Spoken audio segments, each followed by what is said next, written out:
नमस्कार, news are के खास कार्यक्रम 4 बजे की 4 बड़ी खबरों में आपका स्वागत है। मैं हूं अभिनय सिंह चौहान। आज की पहली बड़ी खबर कर्नाटक से है, जहां प्रधानमंत्री मोदी ने विपक्ष पर आक्रामक होते हुए जमकर निशाना साधा। दूसरी बड़ी खबर दिल्ली से है, जहां केंद्रीय गृह मंत्री अमित शाह ने इंडी गठबंधन पर तंज कसा है। तीसरी बड़ी खबर गुजरात से है, जहां आरक्षण के मुद्दे को लेकर भाजपा पर राहुल गांधी ने फिर हमला बोला है। और चौथी बड़ी खबर मध्य प्रदेश से है, जहां चुनाव समिति की बैठक में पहुंचे कैबिनेट मंत्री पटेल ने कांग्रेस के 60 साल के कार्यकाल पर सवाल उठाए हैं। तो चलिए शुरू करते हैं 4 बजे की 4 बड़ी खबरें।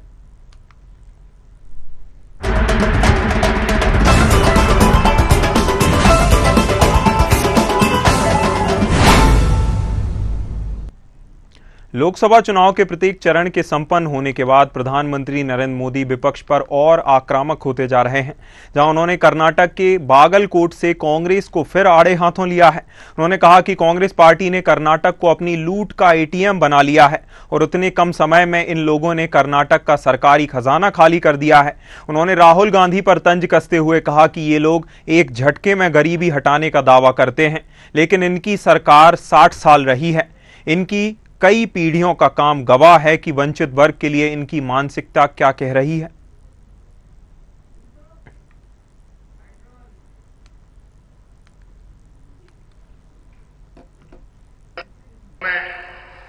मोदी ने उस वर्ग की चिंता की है जिसे कांग्रेस ने बदहाली का जीवन जीने पर मजबूर कर दिया था। आज ये लोग बयान देते हैं और पता नहीं क्या क्या बोल रहे हैं। ये कहते हैं एक झटके में गरीबी हटा देंगे। अरे 60 साल हो गए, तुम कुछ नहीं कर पाए यार, क्यों ऐसे दावे मार रहे हो? सर, इनकी कई पीढ़ियां इस बात का गवाह है कि वंचित वर्ग के लिए इनकी मानसिकता क्या रही है। करोड़ों परिवार इस देश में जीवन की मूलभूत जरूरतों से वंचित हैं। उनके दुख, उनकी तकलीफ से कांग्रेस और उनके साथियों को कोई वास्ता नहीं था। आप कल्पना कर सकते हैं, मोदी के आने के पहले हमारे देश में 18,000 विलेज ऐसे थे जहां बिजली का खंभा भी नहीं पहुंचा था।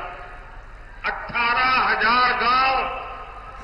आप सोचिए, 21वीं सदी में 18,000 विलेज, करोड़ों लोग अंधेरे में जिंदगी। खबर पर हमारे साथ चर्चा करने के लिए आलोक सोती जी, राजनीतिक विश्लेषक, जुड़े हुए हैं। आलोक जी, भाजपा पहले भी रेवड़ी बांटने और राज्य की अर्थव्यवस्था को नुकसान पहुंचाने का आरोप लगाती आई है। प्रधानमंत्री का निशाना, प्रधानमंत्री का वार कितना आक्रामक, कितना घातक?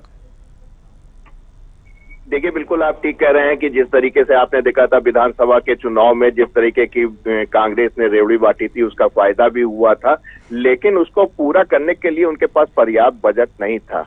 और इसीलिए आपने देखा था कि ये बात चल रही थी कि या तो DK कुमार कह रहे थे या तो विकास के काम करा लीजिए या तो रेवड़ी ही बंटवा लीजिए, क्योंकि जिस तरीके से लोगों को पैसा देना था, बेरोजगारों को देना था, महिलाओं को देना था, तमाम चीजों पे फ्री सर्विसेज देनी थी। तो कर्नाटक एक बड़ा प्रांत है, उसमें इतने बजट नहीं होते हैं कि जिससे कि ये पूरे किए जा सके। क्योंकि लोकसभा के चुनाव आने वाले थे, इसलिए बजट में विकास के कार्य को रोक के इस प्रकार के जो लोलुहावन वायदे थे उसको जो है कांग्रेस ने पूरा करने की कोशिश किया, जिसकी वजह से देखा कि जो सरकारी खजाना था वो लगभग बिल्कुल खाली हो गया है और जिसकी जो है डिमांड बार बार जो है केंद्र से करती रही है कर्नाटक सरकार, लेकिन अभी तक कोई उसका फायदा नहीं पहुंचा है। जी आलोक जी, पहले राहुल गांधी पर प्रधानमंत्री ने तंज कसा है। उन्होंने कहा कि पहले उनकी दादी, फिर उनके पिता राजीव गांधी और अब राहुल गांधी एक झटके में गरीबी खत्म करना चाहते हैं। प्रधानमंत्री ने यह भी कहा कि 60 साल इनकी सरकार रही, लेकिन अब तक गरीबी खत्म क्यों नहीं हो पाई? जी हाँ, देखिए बिल्कुल सही बात कही जा रही है और हिंदुस्तान एक बड़ा आबादी का देश है, 140 करोड़ है, जहाँ पे काफी आबादी जो है गरीबी की रेखा से नीचे रह रही है, इसको गरीबी को दूर करने का उनका जो विशेष फार्मूला है कि प्रत्येक परिवार को जो है 1-1 लाख रुपए पर ईयर देंगे, इस प्रकार का कोई भी फार्मूला जो है ना कम्युनिस्ट सरकारों में कभी सफल हो पाया, ना ही जो इस प्रकार की सरकारें हैं जो थर्ड वर्ल्ड कंट्री है वहां पे सफल हो सकता है। तो हालांकि वो पूरी कोशिश करना चाह रहे हैं, लेकिन उनके पास कोई ऐसा इकोनॉमिक सिद्धांत नहीं है, कोई ऐसी योजना नहीं है जिससे कि वो गरीबी को खटाखट जो है दूर कर सकते हैं। आपको काम करना पड़ेगा, इंडस्ट्रियलाइजेशन करना पड़ेगा, आपके खेतों को जो है मॉडर्नाइज करना पड़ेगा, आपको अपनी इंडस्ट्री को अच्छा करना पड़ेगा, तब कहीं जाके आप लोगों को कामगार बनाएंगे, तब कहीं जाके जो है देश की गरीबी भी दूर होगी, कामकाज बढ़ेगा और लोगों में स्वावलंबन की भावना भी आएगी। जी आलोक जी, राहुल गांधी और कांग्रेस नेता एक और अप्रेंटिसशिप 1 लाख रुपए की देने की बात करते हैं, दूसरी ओर महिलाओं को 1 लाख रुपए देने की बात करते हैं। भाजपा सवाल उठाती है कि यह बजट कहां से लेकर आएंगे और क्या यह संपत्ति कर जैसे टैक्स लगाकर उस बजट की भरपाई करना चाहते हैं? जी हाँ, बिल्कुल। देखिए, सबसे पहले उन्होंने कहा था कि आय का सर्वे कराएंगे, यानी प्रत्येक व्यक्ति के पास कितना आय है, कितना पैसा है, कितना सोना है, कितनी जमीन है, कितनी जायदाद है, उसका सर्वे कराएंगे। उसके बाद ये कहते हैं कि हम जो है जो धनी का है, जो ये आपके पास मनी है, पैसा है, इसका जो है वितरण को देखेंगे।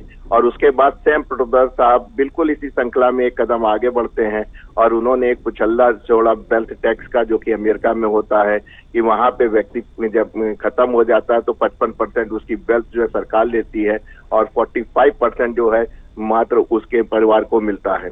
वहां की परिस्थिति अलग है, वहां पे बाप और बेटे की जिम्मेदारी नहीं होती है, 18 साल के बाद जो है कोई देखने वाला नहीं होता है, लड़का अपना कहीं काम कर रहा है वो है।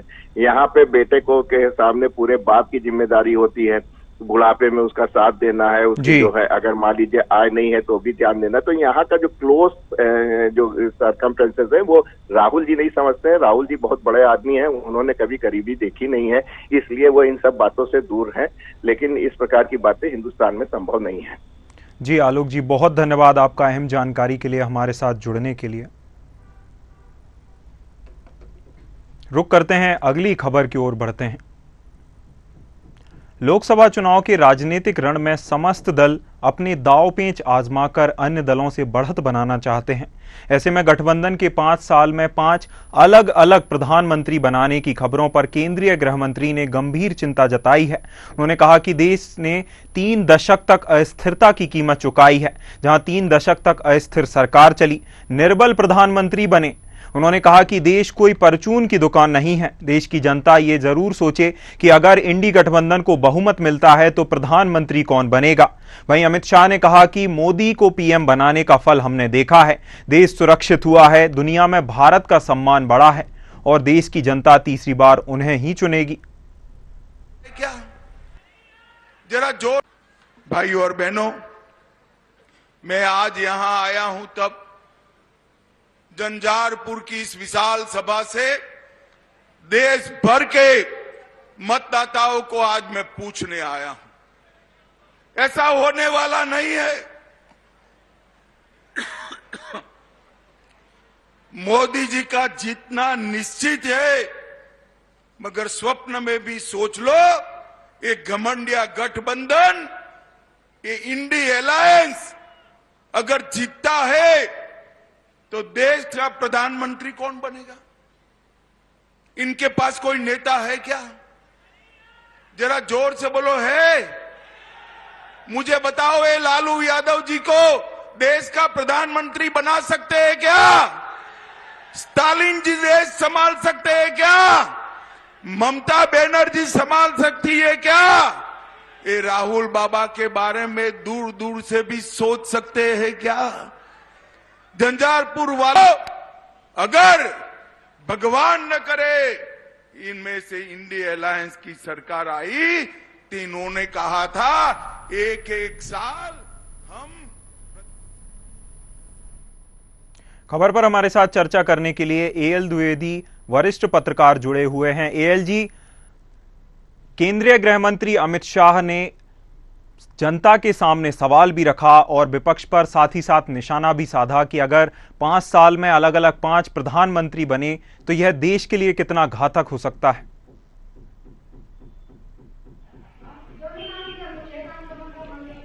निश्चित तौर पर कहीं ना कहीं जो अमित शाह की रैली हो रही है उसमें लगातार वे विपक्ष पर लगातार आरोप लगा रहे हैं और उनका कहना भी निश्चित तौर पर है कि जब जो इंडी गठबंधन है उसमें कहीं ना कहीं कोई भी चेहरा मुख्य रूप से सामने नहीं आया है कि अगर चुनाव वह जीतते हैं तो वह किसको प्रधानमंत्री बनाएंगे। तो लगातार जो जो भारतीय जनता पार्टी है वह अपने विपक्ष पर लगातार आरोप लगा रही है कि कहीं ना कहीं उनका जो चेहरा है वह क्लियर नहीं है और जिस प्रकार से उन्होंने अपना मैनिफेस्टो जारी किया है उसमें बहुत से ऐसे मुद्दे हैं जो सरकार की में लेना नहीं चाह रही है और सरकार उसका लगातार विरोध कर रही है। जी द्विवेदी जी, एक और केंद्रीय गृह मंत्री अमित शाह ने जनता के बीच एक सवाल भी पैदा कर दिया है कि विपक्ष अब तक अपना नेता तय नहीं कर पाया है। दूसरी ओर उन्होंने सवाल भी पूछा है कि प्रधानमंत्री अगर हर साल बदलता है तो अस्थिर प्रधानमंत्री, अस्थिर सरकार देश के लिए कितनी नुकसानदायक हो सकती है। निश्चित तौर पे देखिए, कोई ना कोई, जब भी कोई एक लोकतंत्र है हमारा देश और जब हम कोई भी निर्णय लेते हैं तो या कोई भी प्रोजेक्ट होता है तो वह 2 साल 3 साल 5 साल में कंप्लीट होता है, चाहे वह किसी की भी आधारशिला रखी जाए, चाहे वह एम्स हो, रेल प्रोजेक्ट्स हो या जो भी इंफ्रास्ट्रक्चर के प्रोजेक्ट हो। लेकिन अगर इस प्रकार के परिवर्तन अगर लगातार लोकतंत्र में होते रहेंगे तो निश्चित तौर पर जो एक अस्थिरता है वह सरकार में बनी रहती है और जो विदेश से भी जो डेवलपमेंट के फंड्स आते हैं, ग्लोबल फंड्स आते हैं, उनमें भी कहीं ना कहीं रोक लगती है क्योंकि जो विश्व बैंक है वह भी जब वो फंड देता है किसी भी देश के लिए तो वह स्थिर सरकार को देखते हुए ही वह देता है क्योंकि उसको भी स्थिरता दिखती है कि हाँ यहाँ पर ये डेवलपमेंट होगा। लेकिन अगर इस प्रकार की रणनीति रहेगी और हर साल प्रधानमंत्री बदलेंगे या हर साल बदलेगा, कोई ना कोई नया चेहरा आएगा तो कहीं ना कहीं जो ये वैश्विक फंड होता है इसमें कहीं ना कहीं रोक संभव हो सकती है। बिल्कुल द्विवेदी जी, केंद्र के सामने मोदी जी का चेहरा, जैसे कि भाजपा का प्रधानमंत्री पीएम कैंडिडेट हैं, पीएम का चेहरा है, लेकिन विपक्ष का पीएम का चेहरा साफ ना कर पाना, देश के सामने एकजुटता ना दिखा पाना विपक्ष के लिए कितना बड़ा सेटबैक है, इसका कितना नुकसान चुनाव में विपक्ष को हो सकता है। बिल्कुल बिल्कुल, आपका प्रश्न बिल्कुल जायज है क्योंकि कहीं ना कहीं जब कोई भी चेहरा नहीं होता है तो एक सेटबैक होता है। और चाहे हम राजनीति पे बात कर लें, चाहे हम खेलों में बात कर लें, अगर किसी भी टीम का अगर कप्तान मजबूत नहीं है तो निश्चित तौर पर उस खेल की हार होती है, उस मैच की हार होती है। राजनीति भी कहीं ना कहीं इसी प्रकार का एक गेम है। जब आप किसी भी चीज में जाते हैं तो उसका आपको एक कप्तान निर्धारित करना होता है, एक सचिव आपको निर्धारित करना पड़ता है, वाइस कैप्टन कौन होगा, विकेट कीपर कौन होगा, ये सब आपको निर्धारित करना होता है। इसी प्रकार से राजनीति में है। राजनीति में अगर आपका चेहरा क्लियर नहीं है तो आपको राजनीति में हमेशा पटकनी ही मिलेगी और आप उसको फतह नहीं कर पाएंगे। तो इसी प्रकार का जो अभी इंडी गठबंधन है उसने भी अपना चेहरा डिस्क्लोज नहीं किया है। जब आप डिस्क्लोज नहीं करते हैं, आप जनता के सामने नहीं आते हैं तो आपको किस प्रकार से जनता वोट करे, उनका स्थिति क्लियर नहीं होती है। वही चीज जो है लगातार भारतीय जनता पार्टी लगातार उठा रही है और वह यही कह रही है कि इसका, और अगर ऐसा ही चलता रहेगा तो आने वाले चुनाव में इंडी गठबंधन को इसका खामियाजा भुगतना पड़ेगा। जी बिल्कुल, पीएम का कैंडिडेट, पीएम का चेहरा देश के सामने ना ला पाना विपक्ष की बहुत बड़ी नाकामयाबी है। बहुत धन्यवाद आपका अहम जानकारी के लिए, हमारे साथ जुड़ने के लिए। रुक करेंगे, अगली खबर की ओर बढ़ेंगे। लोकसभा चुनाव के समय पक्ष विपक्ष के जुबानी हमलों के बीच राहुल गांधी ने गुजरात के पाटण से भाजपा पर फिर हमला बोला है। उन्होंने संविधान और आरक्षण के मुद्दे को एक बार फिर उठाते हुए कहा कि भाजपा नेता खुलकर कह रहे हैं कि अगर हम चुनाव जीते तो संविधान को बदल देंगे, इसे फाड़कर फेंक देंगे, जबकि यही संविधान गरीबों, किसानों और कमजोर वर्ग के अधिकारों की रक्षा करता है। बता दें कि भारतीय जनता पार्टी के नेताओं सहित प्रधानमंत्री नरेंद्र मोदी भी SC/ST आरक्षण को अल्पसंख्यकों को देने का आरोप कांग्रेस पर लगा चुके हैं, जहां राहुल गांधी ने फिर एक बार कहा कि भाजपा आरक्षण को खत्म कर देगी। और फिर बयान आते हैं और फिर नरेंद्र मोदी जी, बीजेपी के लोग कहते हैं हम आरक्षण को खत्म कर देंगे। जहां भी कमजोर लोगों को थोड़ा सा फायदा मिलता है किसानों को थोड़ा सा फायदा मिलता है, मजदूरों को, छोटे व्यापारियों को थोड़ा सा फायदा मिलता है, वहां ये लोग, उनका ध्यान चला जाता है, उसको बंद करने की कोशिश करते हैं। कभी कहते हैं, इनके लोग कहते हैं कि हम आरक्षण खत्म कर देंगे, और फिर बयान आते हैं नहीं, हम आरक्षण के खिलाफ नहीं हैं। इनके ही बयान आते हैं। ठीक है, आरक्षण का मतलब क्या है? सबसे पहले कि देश में गरीबों की, दलितों की, आदिवासियों की, पिछड़ों की भागीदारी होगी। यह है मतलब कि देश में जो सत्ता है, जो धन है, उसे न्याय के साथ, बिना अन्याय बांटा जाएगा। रिजर्वेशन का यह मतलब है। खबर पर हमारे साथ चर्चा करने के लिए आदित्य नारायण, वरिष्ठ पत्रकार, जुड़े हुए हैं।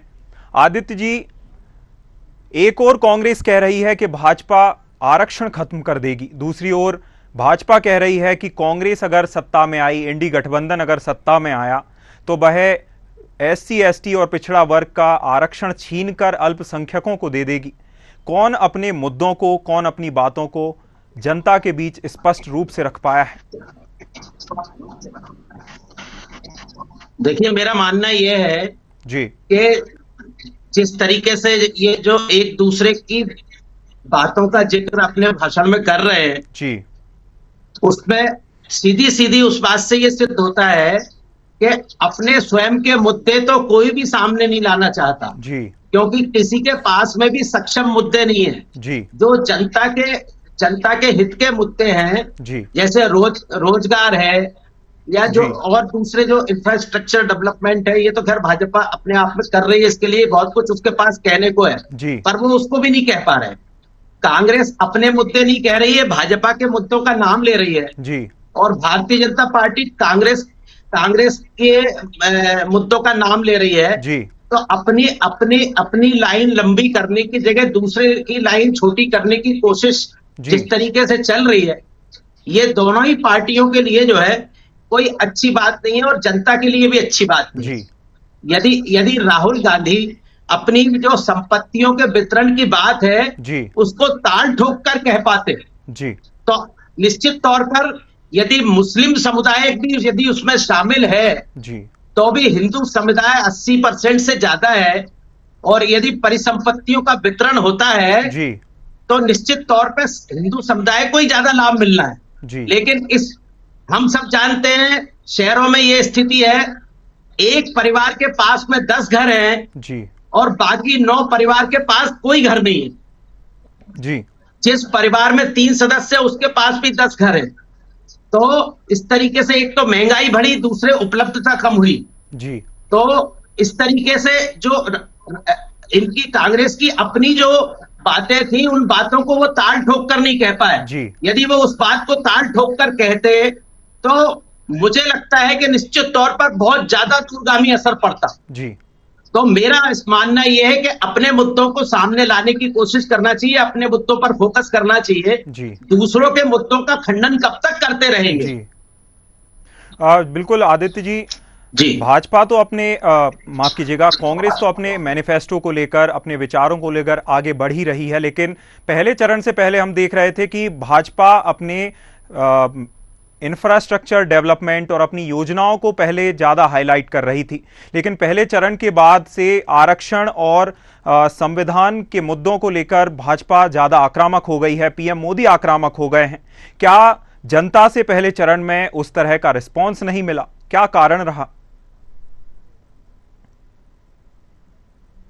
जनता को किसी तरीके से धर्म के आधार पर डरा देने वाली बातें हैं कि डर करके लोग वोट देने जाएं, और चूंकि और कोई विकल्प नहीं है तो निश्चित तौर पे विकल्पहीनता के समय में, क्योंकि राष्ट्रीय स्तर पर कोई भी ऐसी पार्टी भारतीय जनता पार्टी के अलावा कोई ऐसी सक्षम पार्टी नहीं है, और यदि उसको भी लोग वोट देने नहीं निकलते हैं तो निश्चित तौर पर ये अपनी खुद की जो है आत्मविश्वास की, भारतीय जनता पार्टी के अपने कामों की, अपने आप में अपना आत्मविश्वास की कमी झलकती है इससे। और वहीं जो है दूसरी पार्टियों को भी, यदि दूसरी पार्टियों को लोग मौका नहीं देना चाहते तो निश्चित तौर पे ये उनकी कमजोरी भी तो सिद्ध होती है। जी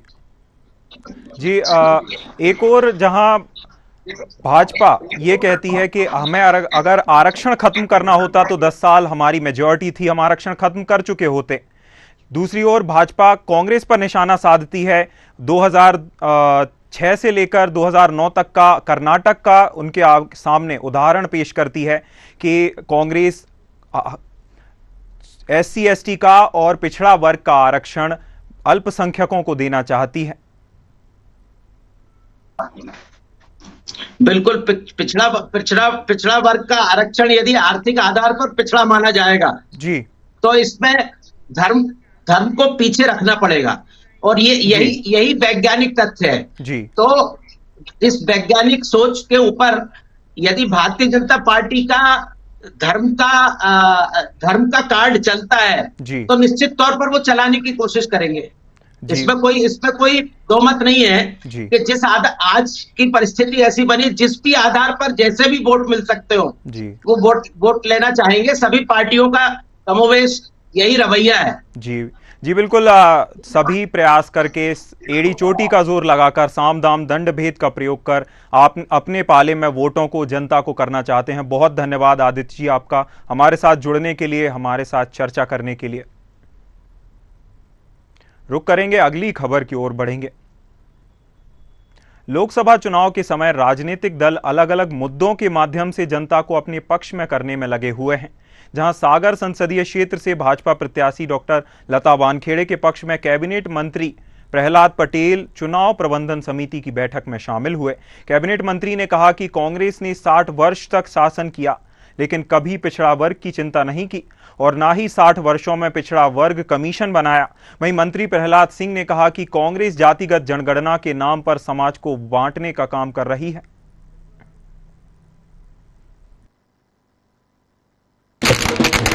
कि पिछड़े वर्ग के साथ, उसके आरक्षण के साथ जो धोखाधड़ी कांग्रेस ने आजादी के बाद से की है वो अभी भी उसी रास्ते पर चल रहे हैं।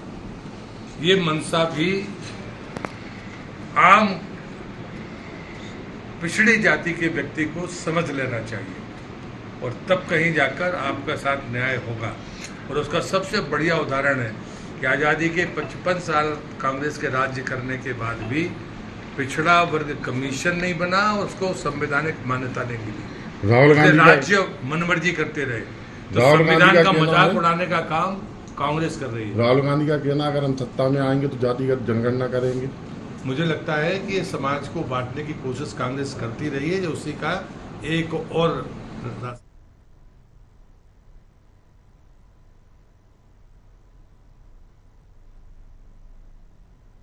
4 बजे की 4 बड़ी खबरों में फिलहाल इतना ही। न्यूज़ आवर पर खबरों का सिलसिला लगातार जारी है। नमस्कार।